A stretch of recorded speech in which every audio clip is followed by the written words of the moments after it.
देखो बेटा,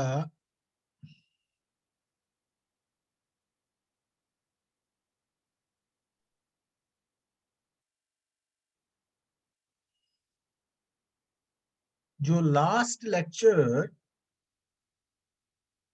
ਦੇ ਵਿੱਚ ਅਸੀਂ ਲਾਸਟ ਟੌਪਿਕ ਕਵਰ ਕੀਤਾ ਸੀ, ਉਹ ਸੀ time period of simple pendulum ਦੀ ਐਕਸਪ੍ਰੈਸ਼ਨ ਨੂੰ ਡਿਰਾਈਵ ਕਰਨਾ। ਔਰ ਤੁਸੀਂ ਕੀ ਦੇਖਿਆ ਸੀ ਬੇਟਾ ਕਿ ਜਿਹੜਾ ਸਿੰਪਲ ਪੈਂਡੂਲਮ ਹੈ, ਜਦੋਂ ਸਿੰਪਲ ਪੈਂਡੂਲਮ ਔਸੀਲੇਟ ਕਰਦਾ ਵਾ ਤਾਂ ਉਸ ਦੀ ਔਸੀਲੇਸ਼ਨਸ ਸਿੰਪਲ ਹਾਰਮੋਨਿਕ ਮੋਸ਼ਨ ਕਦੋਂ ਹੋਣਗੀਆਂ, ਜਦੋਂ ਉਸ ਸਿੰਪਲ ਪੈਂਡੂਲਮ ਦਾ ਜੋ ਐਂਪਲੀਟਿਊਡ ਹੈ ਉਹ ਵੈਰੀ ਸਮਾਲ ਹੋਏਗਾ। वेरी स्मॉल, क्योंकि जो थीटा है ना, एंगुलर एम्पलीट्यूड है, वो लेस देन 10 डिग्री होएगा ओनली देन ਅਸੀਂ sin थीटा ਨੂੰ थीटा ਲਿਖ ਪਾਏ ਸੀ, है ना, ਲਾਸਟ ਲੈਕਚਰ ਦੀ ਐਕਸਪ੍ਰੈਸ਼ਨ ਆਪਾਂ। ਔਰ ਜਦੋਂ ਬੇਟਾ ਸਿੰਪਲ ਪੈਂਡੂਲਮ ਦਾ ਜੋ ਐਂਪਲੀਟਿਊਡ ਆਫ ਵਾਈਬ੍ਰੇਸ਼ਨ ਹੈ ਉਹ ਸਮਾਲ ਹੋਏਗਾ, तो ਸਿੰਪਲ ਪੈਂਡੂਲਮ ਦੀ ਵਾਈਬ੍ਰੇਸ਼ਨਸ SHM ਮੋਸ਼ਨ ਪੋਜ਼ੈਸ ਕਰਨਗੀਆਂ ਔਰ ਉਹਦਾ ਟਾਈਮ ਪੀਰੀਅਡ ਫਿਰ 2 ਪਾਈ ਅੰਡਰ ਰੂਟ L ਬਾਈ G ਹੋਏਗਾ। ਹੁਣ ਬੇਟਾ ਜਦੋਂ ਆਪਾਂ ਕਹਿੰਦੇ ਆ L ਬਾਈ G ਹੈ ਨਾ, ਉਹਦੇ ਚ L ਕੀ ਸੀ ਤੁਹਾਨੂੰ ਦੱਸਿਆ ਕਿ ਜੋ simple pendulum the point of suspension ਹੈ ਔਰ ਪੁਆਇੰਟ ਆਫ ऑसिलेशन है, और actually point of oscillation Ki C, centre of gravity. तो ਉਹਦੇ ਵਿਚਲੀ ਦੂਰੀ ਨੂੰ L ਕਿਹਾ ਸੀ ਨਾ ਆਪਾਂ, ਔਰ G ਹੈ acceleration due to gravity at a given place. ਹੁਣ ਤੁਸੀਂ ਕੀ ਦੇਖ ਰਹੇ ਆ ਬੇਟਾ ਕਿ ਅਗਰ ਅਸੀਂ ਸਿੰਪਲ ਪੈਂਡੂਲਮ ਨੂੰ from one place to other place shift ਕਰਦੇ ਆ, ਫॉर एग्जांपल ਕਿ ਤੁਹਾਡਾ ਜਿਹੜਾ ਸਿੰਪਲ ਪੈਂਡੂਲਮ ਹੈ ਉਹ ਇਨੀਸ਼ੀਅਲੀ ਵਾਈਬ੍ਰੇਟ ਕਰ ਰਿਹਾ ਐਟ ਜਲੰਧਰ ਔਰ ਉਸ ਤੋਂ ਬਾਅਦ ਅਸੀਂ ਉਹਨੂੰ ਸ਼ਿਮਲਾ ਲੈ ਗਏ, तो शिमला ਦਾ मतलब हिली एरिया ਦੇ ਵਿੱਚ g ਘਟ ਜਾਏਗੀ, है ना, स्मॉल g विद हाइट घटती है, तो टाइम पीरियड इंक्रीज करेगा। और टाइम पीरियड इंक्रीज करने का मतलब है स्लो टू वाइब्रेट, तो वाइब्रेट करना स्लो हो जाएगा। अगर ਤੁਹਾਨੂੰ ਕੋਈ ਬੋਲੇ कि सिंपल पेंडुलम ਨੂੰ ਅਸੀਂ at the centre of earth ले जाने हैं, तो at the centre of earth g जो है दैट वुड बिकम 0, और at the centre of earth क्योंकि जी 0 है, स्मॉल जी, तो टाइम पीरियड इनफाइनाइट हो जाएगा। और टाइम पीरियड इनफाइनाइट का मतलब सिंपल पेंडुलम ऑसिलेट नहीं करेगा। नेक्स्ट, अगर थोड़ा ये सिंपल पेंडुलम जो है इनू असी आर्टिफिशियल सैटेलाइट च ले जाने हैं, तो आर्टिफिशियल सैटेलाइट जो है तो वो भी फ्रीली फॉलिंग स्टेट होने करके बेटा इन आर्टिफिशियल सैटेलाइट स्मॉल जी 0 होने करके टाइम पीरियड इनफाइनाइट होएगा, मतलब एक्सेलरेट सॉरी ऑसिलेट नहीं करेगा। अच्छा, इवन अगर थोड़ा सिंपल पेंडुलम है, जिस तरह मान लो पेंडुलम एक पर्टिकुलर जो सिंपल पेंडुलम है ना, तो अगर वो वाइब्रेट कर रहा ऑसिलेट करता और ਉਹਨੂੰ ਅਸੀਂ ड्रॉप कर दईए, तो ड्रॉप करता होया पेंडुलम जो नीचे आएगा तो वाइब्रेट नहीं करेगा, क्योंकि ड्यूरिंग फ्रीली फॉलिंग स्टेट जी जो 0 होने करके जी इफेक्टिव 0 होने करके बेटा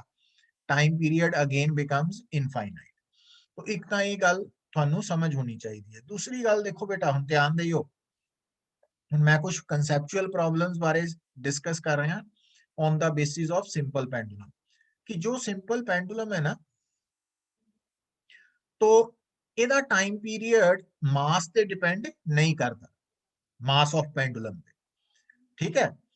तो वो सिर्फ दो फैक्टर्स पे डिपेंड करता, एक लेंथ ऑफ पेंडुलम, दूसरा acceleration due to gravity at a given place. ਹੁਣ at a given place small G ਤਾਂ ਫਿਕਸਡ ਹੈ,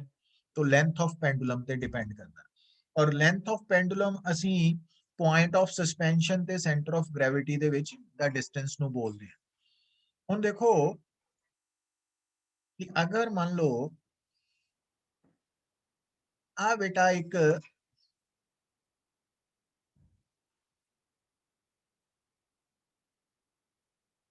स्विंग है, जिन्हों पींग कहने पंजाबी च ना, स्विंग लगी है, तो स्विंग ਨੂੰ ਵੀ ਅਸੀਂ इक्विवेलेंट टू सिंपल पेंडुलम ਲੈ ਸਕਦੇ ਹਾਂ। ਹੁਣ बेटा अगर इस स्विंग ਦੇ ਉੱਪਰ एक पर्सन सिटिंग पोजीशन च है ना, बैठा होया सिटिंग है, तो उस तो बाद ਜਦੋਂ ਇਹ ਪਰਸਨ ਸਿਟਿੰਗ ਚ ਹੈ ਔਰ ਇਹ ਸਵਿੰਗ ਜਿਹੜੀ ਹੈ ਇਹ ਔਸੀਲੇਟ ਕਰ ਰਹੀ ਹੈ ਔਰ ਇਹ ਪਰਸਨ ਜਿਹੜਾ ਵਾ ਇਹ ਸਿਟਿੰਗ ਤੋਂ ਸਟੈਂਡਿੰਗ ਪੋਜੀਸ਼ਨ ਚ ਆ ਗਿਆ ਬੇਟਾ ਹੁਣ ਤੁਸੀਂ ਨੋਟ ਕੀ ਕਰੋਗੇ ਬੇਟਾ ਜਦੋਂ ਇਹ ਪਰਸਨ ਹਨਾ ਇਹ ਸਵਿੰਗ ਦੇ ਵਿੱਚ ਜਦੋਂ ਸਵਿੰਗ ਔਸੀਲੇਟ ਕਰਦੀ ਹੈ ਇਹ ਬੈਠਾ ਸੀ ਤੇ ਖੜਾ ਹੋ ਗਿਆ ਜਾਂ ਖੜਾ ਸੀ ਤਾਂ ਬੈਠ ਗਿਆ ਉਹਦੇ ਨਾਲ ਕੀ ਹੋਇਆ ਮਾਸ ਤੇ ਤਾਂ ਕੋਈ ਫਰਕ ਨਹੀਂ ਪਿਆ ਪਰ ਸੈਂਟਰ ਆਫ ਗ੍ਰੈਵਿਟੀ ਸਿਸਟਮ ਦਾ ਕਿਉਂਕਿ ਜਦੋਂ ਪਰਸਨ ਬੈਠਾ ਵਾ ਤਾਂ ਉਹਦਾ ਸੈਂਟਰ ਆਫ ਗ੍ਰੈਵਿਟੀ ਜਿਹੜਾ ਵਾ ਉਹ ਇੱਥੇ ਲਾਈ ਕਰ ਰਿਹਾ है ना आप डॉट और ਜਦੋਂ ਖੜਾ ਹੋ ਗਿਆ ਤਾਂ ਸੈਂਟਰ ਆਫ ਗ੍ਰੈਵਿਟੀ ਆ ਗਿਆ ਉਹਦਾ ਮਤਲਬ ਕੀ ਹੋਇਆ ਤੁਸੀਂ ਸਮਝ ਜਾਓ ਕਿ ਆ ਪੁਆਇੰਟ ਆਫ ਸਸਪੈਂਸ਼ਨ ਹੈ ਤਾਂ L ਦੀ ਵੈਲਿਊ ਆਦਮੀ ਦੇ ਖੜੇ ਹੋਣ ਨਾਲ ਘਟ ਗਈ है ना और L ਦੀ ਵੈਲਿਊ ਡਿਕਰੀਜ਼ ਕਰਨ ਦਾ ਮਤਲਬ ਹੈ ਟਾਈਮ ਪੀਰੀਅਡ ਵਿਲ डिक्रीज और टाइम पीरियड डिक्रीज करने का मतलब है कि ऑसिलेशन तेज हो जाएंगी है ना तो टाइम पीरियड डिक्रीज कर जाएगा तो ए पॉइंट फॉलो किया समझ आई बेटा आर्यन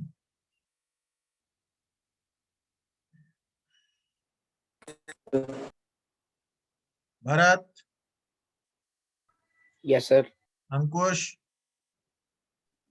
यस सर लक्ष्य क्लियर है सर चिराग क्लियर है सर नारायण क्लियर सर समुघन साहिल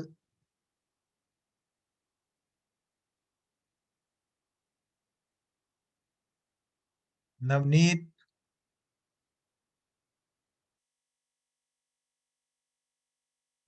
यस सर ਹੁਣ ਦੇਖੋ ਬੇਟਾ ਹੁਣ ਅਗਰ ਮੰਨ ਲਓ ਤੁਹਾਨੂੰ ਕਿਹਾ ਜਾਏ ਕਿ ਆ ਇੱਕ ਸਵਿੰਗ ਹੈ ਆ ਜਿਹੜੀ ਸਵਿੰਗ ਹੈ ਇਹਦੇ ਵਿੱਚ ਇੱਕ ਪਰਸਨ ਜਿਹੜਾ ਵਾ ਉਹ ਬੈਠਾ ਵਾ ਸਿਟਿੰਗ ਪੋਜੀਸ਼ਨ ਤੇ ਔਰ ਇਹ ਸਵਿੰਗ ਜਦੋਂ ਚੱਲ ਰਹੀ ਹੈ ਤਾਂ ਦੂਸਰਾ ਪਰਸਨ ਸਿਟਿੰਗ ਪੋਜੀਸ਼ਨ ਚ ਆ ਕੇ ਬੈਠ ਗਿਆ ਨਾ ਹੁਣ ਟੋਟਲ ਮਾਸ ਇਨਕਰੀਜ਼ ਹੋ ਗਿਆ ਸਿਸਟਮ ਦਾ ਪਰ ਟਾਈਮ ਪੀਰੀਅਡ ਤੇ ਫਰਕ ਨਹੀਂ ਪਏਗਾ ਪ੍ਰੋਵਾਈਡਡ ਦੋ ਪਰਸਨ ਮਤਲਬ ਜਦੋਂ ਸਿੰਗਲ ਪਰਸਨ ਸੀ ਤੇ ਜਦੋਂ ਦੋ ਪਰਸਨਸ ਦੂਸਰਾ ਪਰਸਨ ਆ ਕੇ ਬੈਠ ਗਿਆ ਕੋਲ ਤਾਂ ਅਗਰ ਦੋ ਪਰਸਨਸ ਦਾ ਸੈਂਟਰ ਆਫ ਗ੍ਰੈਵਿਟੀ ਵੀ ਉੱਥੇ ਹੀ ਹੋਏ ਜਿੱਥੇ ਇਕੱਲੇ ਦਾ ਵਾ ਤਾਂ ਇਹਦਾ ਮਤਲਬ L ਵੀ ਸੇਮ ਰਹੇਗੀ ਚਾਹੇ ਮਾਸ ਇਨਕਰੀਜ਼ ਕਰ ਗਿਆ ਤਾਂ ਟਾਈਮ ਪੀਰੀਅਡ ਤੇ ਫਰਕ ਨਹੀਂ ਪਏਗਾ ਪਰ ਹਾਂ ਜੇ ਦੂਸਰੇ ਪਰਸਨ ਦੇ ਬਿਠਾਉਣ ਦੇ ਨਾਲ system the centre of gravity ਬਦਲ ਗਿਆ ਵਾ ਹੈਨਾ ਤਾਂ ਫਿਰ L ਦੇ ਚੇਂਜ ਹੋਣ ਨਾਲ ਟਾਈਮ ਪੀਰੀਅਡ ਫਰਕ ਪਏਗਾ तो टाइम पीरियड ते फर्क मास करके नहीं पै रहा centre of gravity the shifting करके पेगा तो ये पॉइंट नू समझना थोड़े लिए जरूरी है हुण बेटा देखो इसी गल नू अगर मैं थानू दसा कि मान लो आ साडे कोल एक पेंडुलम है और आ जिहड़ा पेंडुलम दा बॉब है ना बेटा ये बॉब जो है ये हॉलो है हॉलो मतलब अंदरों खाली है तो आपां की कीता इस बॉब नू ना इस बॉब नू मान लो वो कहंदा भी तुसी लिक्विड दे नाल फिल करता पानी नाल भरता और अगली गल वो कह रहा कि ये जिहड़ा बॉब है ना इहदे विच एक छोटा जिहा होल है स्मॉल होल छोटा जिहा होल है बारीक जिहा पतला जिहा तो हुण बेटा ਜਦੋਂ ਤੁਹਾਡਾ ਇਹ ਬੌਬ ਔਸੀਲੇਟ ਕਰੇਗਾ ਹੈਨਾ ਤਾਂ ਪਹਿਲਾਂ ਤਾਂ ਇਹ ਬੌਬ ਪਾਣੀ ਦੇ ਨਾਲ ਪੂਰੀ ਤਰ੍ਹਾਂ ਨਾਲ ਭਰਿਆ ਹੋਇਆ ਸਟਾਰਟਿੰਗ ਤੇ ਪਰ ਇਸ ਹੋਲ ਦੇ ਕਰਕੇ ਪਾਣੀ ਜਦੋਂ ਲੀਕ ਆਊਟ ਕਰੇਗਾ ਬਾਹਰ ਨਿਕਲੇਗਾ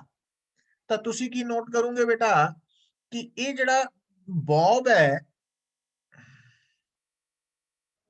ਇਹਦੇ ਅੰਦਰ ਪਾਣੀ ਦਾ ਲੈਵਲ ਬਦਲੇਗਾ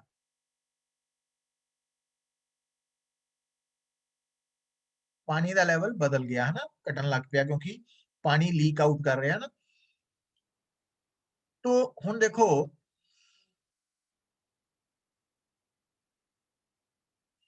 हुण जदों ये पानी लीक आउट कर रहा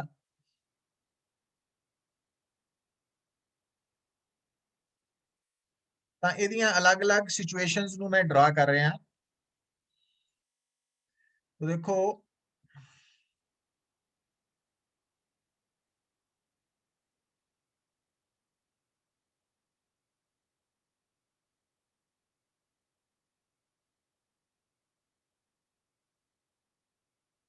हुण ये खाली हो गया ना।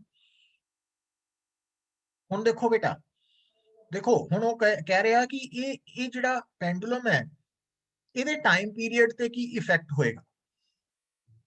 ਹੁਣ ਜਦੋਂ ਬੌਬ ਸ਼ੁਰੂ ਚ ਪੂਰੀ ਤਰ੍ਹਾਂ ਨਾਲ ਭਰਿਆ ਹੋਇਆ ਸੀ ਤੇ ਲਾਸਟ ਤੇ ਖਾਲੀ ਹੋ ਗਿਆ, तो ਇਹਦਾ ਮਤਲਬ ਜਦੋਂ ਖਾਲੀ ਹੋਇਆ ਤਾਂ ਮਾਸ ਉਹਦਾ ਡਿਕਰੀਜ਼ ਕਰ ਗਿਆ। ਪਰ time period of simple pendulum mass ਤੇ ਤਾਂ ਡਿਪੈਂਡ ਹੀ ਨਹੀਂ ਕਰਦਾ, तो ਇਸ ਕਰਕੇ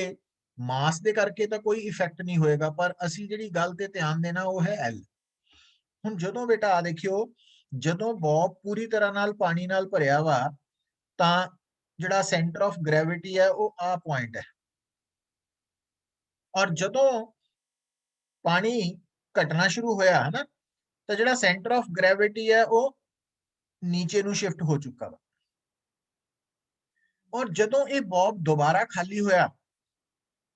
ਤਾਂ ਸੈਂਟਰ ਆਫ ਗ੍ਰੈਵਿਟੀ ਦੁਬਾਰਾ ਸੈਂਟਰ ਤੇ ਆ ਗਿਆ। ਹੁਣ ਤੁਸੀਂ ਨੋਟ ਕਰੋ ਕਿ इस केस च L लेंथ है ना, आ पॉइंट ऑफ सस्पेंशन है, आ सेंटर ऑफ ग्रेविटी है। और इस तीसरी केस दे विच जो L डैश है और L डैश L तो ज्यादा वा क्योंकि आ पॉइंट नीचे आ चुका थोड़ा, और आ लास्ट केस च फिर देखो L डबल डैश L दे बराबर हो गया। तो कहने का मतलब है कि पहला लेंथ इनक्रीज की है ना, उस तो बाद फिर डिक्रीज घट के फिर L होगी। तो ਇਹਦਾ मतलब पहला लेंथ ਦੇ इंक्रीज ਕਰਨ ਨਾਲ टाइम पीरियड इंक्रीज करेगा, उस तो बाद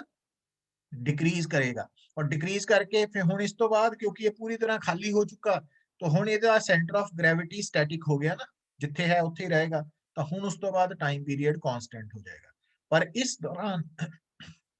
ਇਹਦੇ दौरान पहला लेंथ ਵਧਣ ਦੇ करके टाइम पीरियड इंक्रीज करेगा, फिर डिक्रीज करेगा और उस तो बाद कांस्टेंट हो जाएगा। तो ये पॉइंट ਨੂੰ समझना जरूरी है। तो ये गल समझ लगी है पुत्र? Yes sir. हाँ, ये कंसेप्चुअल प्रॉब्लम्स है ਜਿਹੜੀਆਂ कि नॉर्मली सिंपल पेंडुलम ਨਾਲ आ ਜਾਂਦੀਆਂ ना प्रॉब्लम। अच्छा, फिर बेटा देखो ਇਹਦੇ ਨਾਲ ਇੱਕ ਗੱਲ ਆਣੀ है,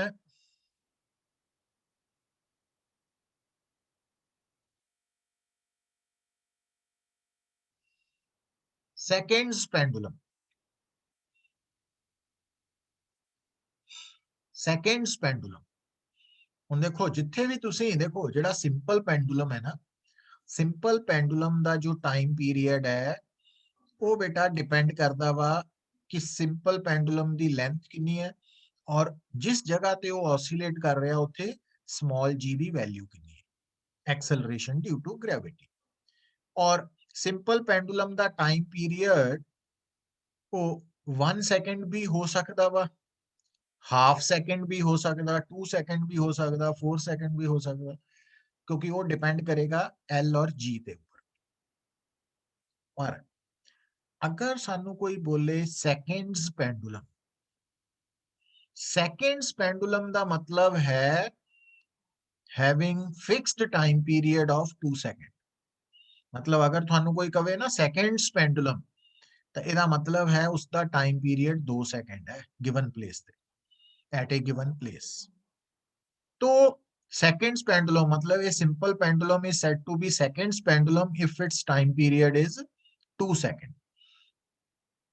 ਹੁਣ बेटा ਜਿਹੜਾ सेकंड्स pendulum है ਉਹਦਾ टाइम पीरियड मतलब जिथे स्टेटमेंट पढ़िए कि seconds pendulum ਉਹਦਾ मतलब टाइम पीरियड 2 सेकंड है, और ਜਿਹੜਾ seconds pendulum है ਉਹਦੀ लेंथ ਆਪਾਂ निकाल सकते हैं, लेंथ ऑफ seconds pendulum।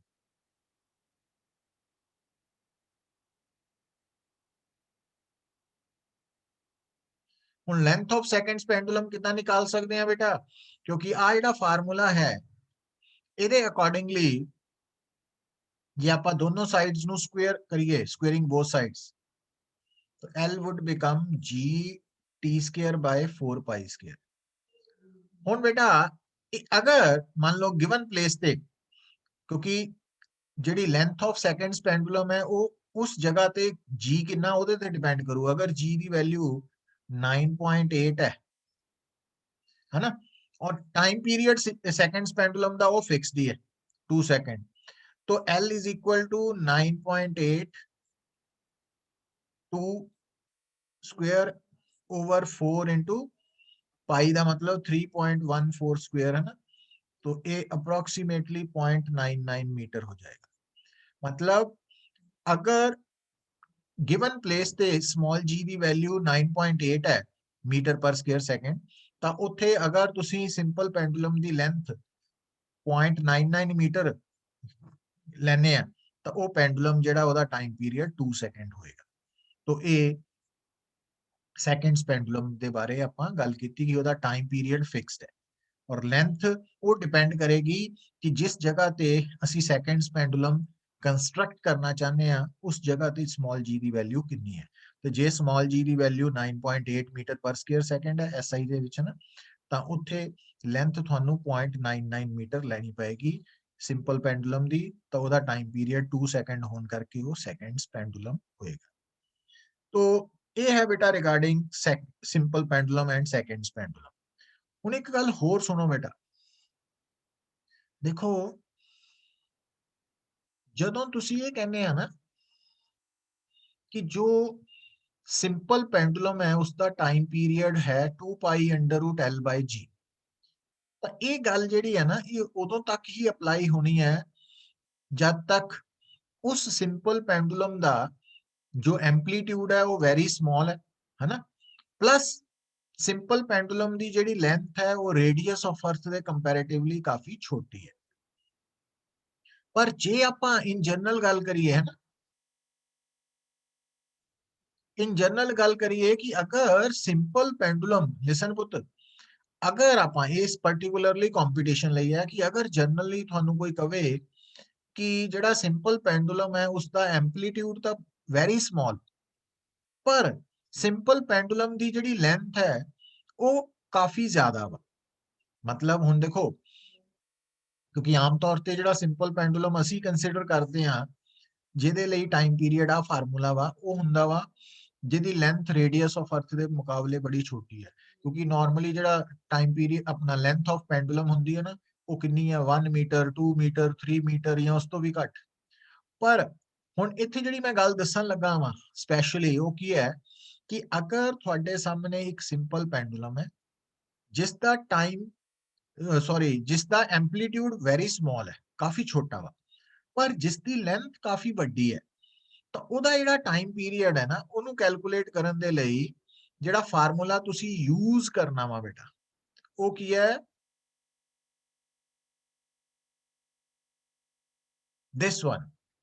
ਇਹ ਸਿਰਫ ਕੰਪੀਟੀਸ਼ਨ ਲਈ ਹੈ ਔਰ ਕਿਹੜੇ ਪੈਂਡੂਲਮ ਲਈ ਹੈ, ਫॉर सिंपल पेंडुलम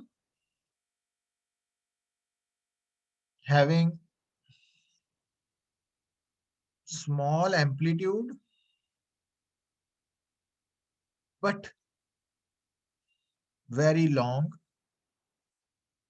length। तो इथे L जेड़ा वा ना वो लेंथ ऑफ पेंडुलम है बेटा,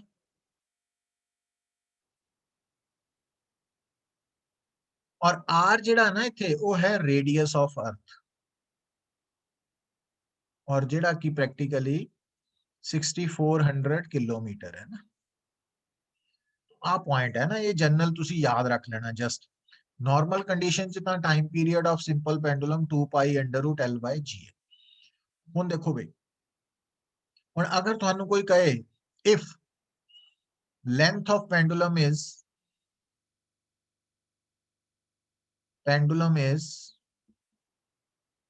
वेरी स्मॉल है ना, मतलब जी L है वो रेडियस ऑफ अर्थ के मुकाबले बहुत छोटी है, तो जे L R के मुकाबले बड़ी छोटी है तो यदा मतलब 1/L 1/R तो बहुत वड्डी हो जानी, उल्ट हो जाना ना। तो जे L R तो छोटा तो 1/L 1/R तो बहुत वड्डा हो जाना, तो यदा मतलब इस case the which 1/R neglect हो गया ना। जो 1/R निगलैक्ट हो गया तो T की बन गया 2 पाई अंडर रूट 1/G। ਹੁਣ 1/L ਦੇ ਮੁਕਾਬਲੇ 1/R ਜਦੋਂ ਨਿਗਲੈਕਟ ਹੋ ਗਿਆ तो 1/L तो 2 pi under root L by G same आ गया ना रिजल्ट ਜਿਹੜਾ ਆਪਾਂ ਪਹਿਲਾਂ ਕੀਤਾ ਸੀ। अगर length of pendulum is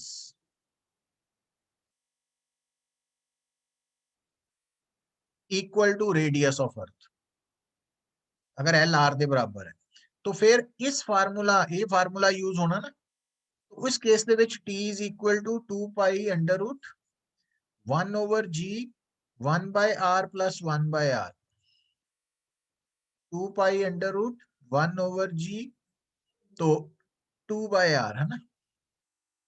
so 2 pi under root R by 2g ये बन जाना बेटा। तो अगर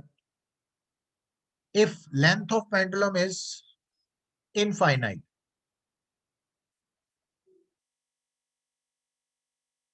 इनफाइनाइट का मतलब है कि length of pendulum radius of earth के मुकाबले बहुत वड्डी है। तो जे एल आर तो बहुत वड्डा वा बेटा, तो 1 बाय एल 1 बाय आर तो छोटा हो गया काफी, तो उस केस च 1 बाय एल निगलैक्ट हो गया। तो साडे को की बचिया T is equal to 2 pi under root 1 over G into 1 by R, R ऊपर चल जाना, तो टाइम पीरियड आ जाना थोड़ा, मैं डायरेक्ट लिख रहा आर बाय जी। तो ये एडिशनल इन्फॉर्मेशन है ਜਿਹੜੀ ਕਿ ਪਾਰਟਿਕੂਲਰਲੀ ਜਿਹੜੇ ਕੰਪੀਟੀਸ਼ਨ ਦੀ ਤਿਆਰੀ ਕਰ ਰਹੇ ਆ ਉਹਨਾਂ ਨੂੰ ਚਾਹੀਦੀ ਹੈ ਇਨਫੋਰਮੇਸ਼ਨ, ਅਦਰਵਾਈਜ਼ ਜਿਹੜੀ ਡੈਰੀਵੇਸ਼ਨ ਹੈ ਉਹ ਇਸ ਰਿਜ਼ਲਟ ਦੀ ਹੀ ਆਪਾਂ ਕਰਨੀ ਹੈ। तो ਇੱਥੇ ਤੱਕ ਕਿਸੇ ਨੂੰ ਕੋਈ ਪ੍ਰੋਬਲਮ ਬੇਟਾ? No sir. ਸਭ ਨੂੰ ਕਲੀਅਰ ਹੈ? Yes, sir. ਠੀਕ ਹੈ ਬਈ। ਅੱਛਾ ਇਦਾਂ ਵਾ ਦੇਖੋ ਬੇਟਾ, ਕੱਲ ਨੂੰ ਤਾਂ ਆਪਣੀ ਰੈਗੂਲਰ ਕਲਾਸ ਲੱਗਣੀ ਹੈ, ਨਾਲ ਕੰਪੀਟੀਸ਼ਨ ਦੀ ਕਲਾਸ ਵੀ ਲੱਗਣੀ ਹੈ, पर ये सुन लो कि 31 दिसंबर ते 1 जनवरी ये 2 दिन ना तो रेगुलर क्लास लगनी है ते ना ही कंपटीशन दी क्लास। ठीक है, छुट्टी रहेगी नवे साल ਲਈ,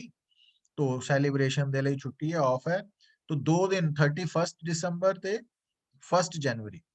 ये 2 दिन ऑफ रहेगा, ते फिर उस तो बाद ਆਪਾਂ 2 जनवरी तो